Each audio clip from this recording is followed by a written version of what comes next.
São 8 horas e 36 minutos, hora de receber Rodrigo Constantino se juntando a nós aqui no Jornal da Oeste, primeira edição. Muito bom dia, Consta, seja bem-vindo. Bom dia, Daniel. Vai começar o dia ouvindo, a minha participação, pelo menos ouvindo o Boulos é dureza. Bom dia a toda a audiência da Oeste, vamos nessa. Então, já que você citou aí o fato de ter que ouvir Guilherme Boulos aí tentando rebater o que disse, o que trouxe Nicolas Ferreira nessa semana, saindo ali em defesa do governo Lula em relação a essa questão de uma possível fiscalização das movimentações financeiras via Pix. Quero ouvir a sua análise, então, sobre esse fato. Bom, obviamente que o deputado Nicolas está certo, né? Na verdade, naquele vídeo que viralizou lá atrás, ele não falou em taxar, ele falou em monitorar, e é exatamente isso que essa turma quer desde sempre, né? Big Brother, eles querem controlar, eles querem acompanhar de forma minuciosa todos os brasileiros, né? Inclusive aqueles que movimentam quantias menores, como R$5 mil por mês, e lembrando que movimentação de R$5 mil em Pix é entrada e saída, ou seja, o sujeito recebeu R$2.500 e pagou R$2.500, ele movimentou R$5 mil. É esse peixe pequeno que o governo está a fim de monitorar, sim senhor. E o mais engraçado é que tem alguns comentaristas ligados à turma do Boulos que falam o seguinte: quem não deve não teme, qual o problema da transparência? Eu não faço nada de errado com Pix, então pode monitorar. Fala isso para o chefão, porque o governo Lula colocou absolutamente todos os gastos desse governo, da Janja, de tudo, né, sob sigilo eterno. Então é um governo que não tem nenhum compromisso com a transparência, que não quer que ninguém saiba onde está gastando, quando está gastando, mas quer, repito, monitorar, sim senhor, a pessoa que está movimentando R$5 mil pelo Pix. Isso é controle, isso é Estado totalitário. A gente falava aqui há pouco, Constantino, sobre a postura de Javier Milei, críticas muito duras que ele fez em relação ao fato de Luiz Inácio Lula da Silva ser um aliado de primeira hora do ditador deposto da Venezuela, Nicolás Maduro. Vamos falar um pouquinho também da Argentina agora contigo e com a Guta Pini, que divide a tela conosco. A Argentina encerrou o ano de 2025 com uma inflação de 31,5%, o índice mais baixo registrado no país nos últimos 8 anos. A marca é resultado do ajuste fiscal e do corte de gastos públicos promovidos pelo governo do presidente Javier Milei. Segundo dados do Instituto Público de Estatísticas, o resultado anual é o menor desde 2017, quando a inflação foi de 24,8%. A medição mensal de dezembro de 2025 registrou uma alta de 2,8%, com maiores aumentos nos setores de transporte, habitação e tarifas de serviços. O ministro da Economia, Luiz Caputo, classificou o número como uma conquista extraordinária, enquanto o presidente Javier Milei elogiou seu ministro em uma publicação na rede social X. O governo reafirmou que o superávit fiscal e o controle monetário são pilares do processo de desinflação. Agora, Constantino, você mencionou aí o Guilherme Boulos abrindo a sua participação aqui no Jornal da Oeste, primeira edição. Eu vou poupar você agora de ouvir o que disse Fernando Haddad. O que eu vou fazer? Eu vou reproduzir o que ele disse para que você não tenha que ouvi-lo também, porque senão você sai e nem volta, né? Já no Brasil, o ainda ministro da Fazenda, Fernando Haddad, afirmou que a economia brasileira vive um cenário, escute só, Constantino, positivo, com crescimento acima das projeções pelo terceiro ano consecutivo, inflação dentro da meta e desemprego em nível mínimo histórico. Segundo Haddad, o crescimento médio está em torno de 3%, enquanto a inflação acumulada em 4 anos deverá ser a menor da história do país. Ele destacou que os resultados têm superado as expectativas do mercado. O ministro também ressaltou que a renda do trabalhador, a massa salarial e o número de empregos com carteira assinada atingiram níveis recordes, ao mesmo tempo em que a desigualdade chegou ao menor patamar já registrado. Tenho dito o que disse Fernando Haddad. Pois é, eles estão vivendo num mundo fictício, né? Um mundo de ilusão que o brasileiro de verdade não acredita. E isso é muito preocupante porque as pessoas começam a desconfiar dos indicadores oficiais no Brasil. E vamos analisar o contexto comparando com a Argentina, porque o governo Lula pegou um país em ordem. O governo Bolsonaro, com o ministro Paulo Guedes, apesar de uma pandemia, de tudo que enfrentaram, eles entregaram a casa em ordem do ponto de vista fiscal. os indicadores estavam bons e tudo mais.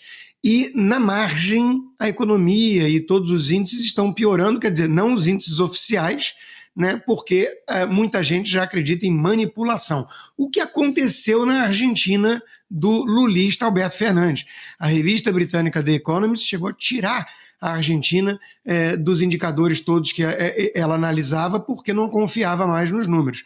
Já o Milei, ele pegou um cenário de terra devastada, hiperinflação, 250% e mais ao ano. Então, o que está sendo feito na Argentina é um esforço descomunal para colocar a casa em ordem.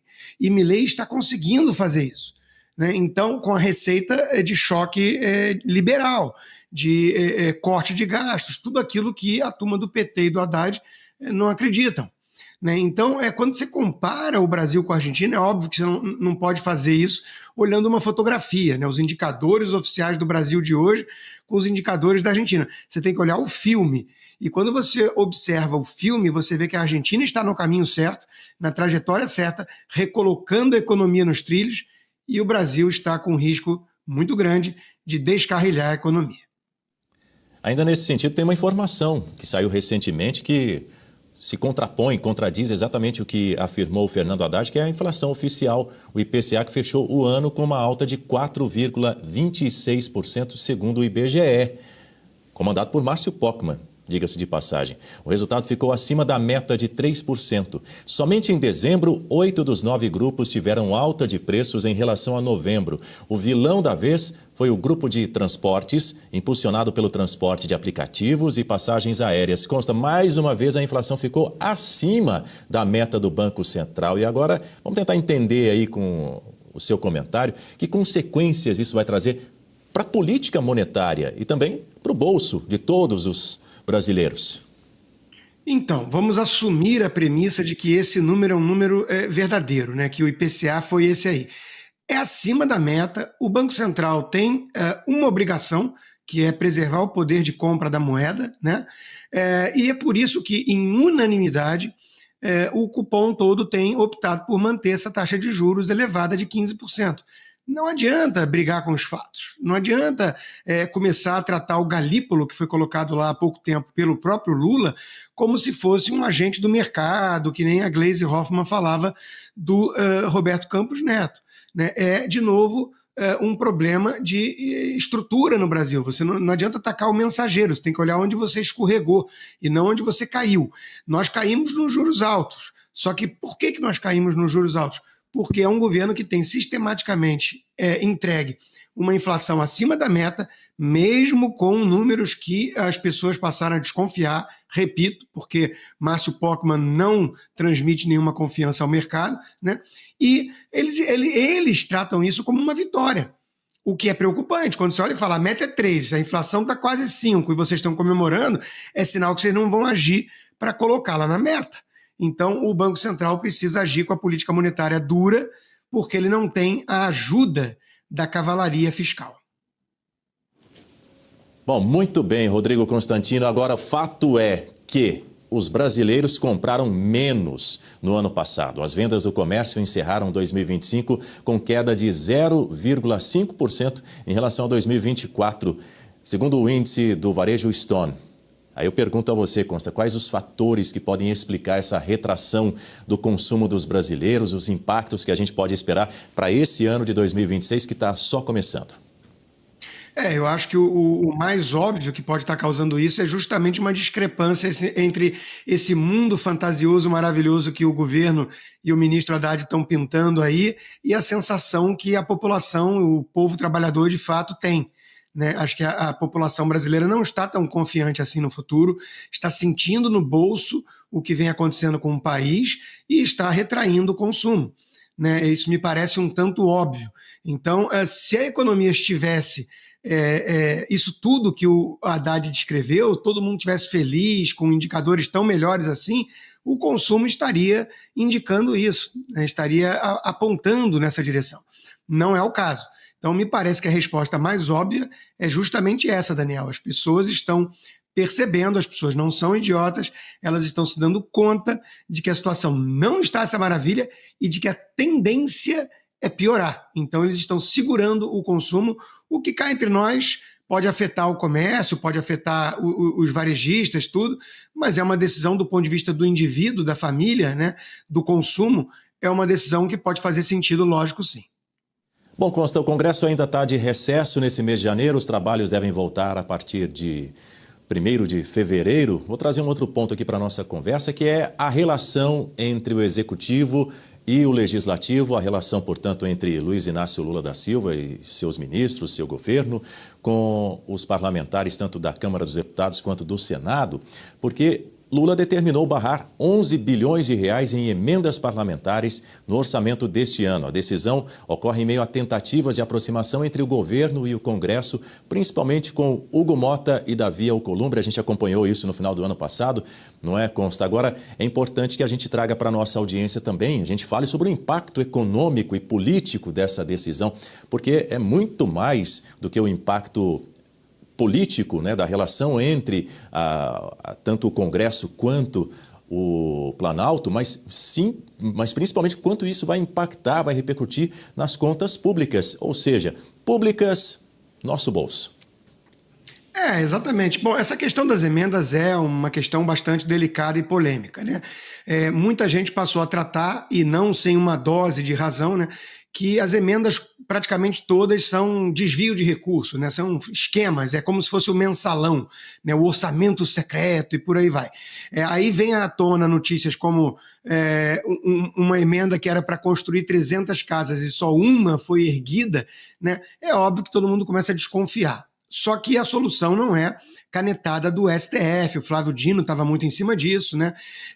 Existem emendas sérias e é melhor o parlamento ter na mão esse poder de decidir o destino do recurso do que o governo executivo controlar tudo, né? Tem gente que acha que tem que ser tudo na mão do Lula, né? Eu prefiro, com todos os problemas e riscos de corrupção, que o parlamento tenha mais autonomia, né? Que foi exatamente o que aconteceu no governo Bolsonaro. O presidente Bolsonaro se viu até mesmo forçado politicamente a delegar mais para o Congresso. Agora, o impacto econômico disso é muito claro, né? Quando você corta emendas e o parlamentar tem menos recursos para indicar, às vezes, para compra de ambulância na sua cidade, para a construção de um hospital, é menos dinheiro para a economia, né? Isso é óbvio, a solução não é sair gastando, né? Mas se está sendo tirado do orçamento, a pergunta que fica tá bom, está sendo economizado para abater dívida ou está indo para algum outro lugar? É aí que a gente tem todo o direito de desconfiar, né?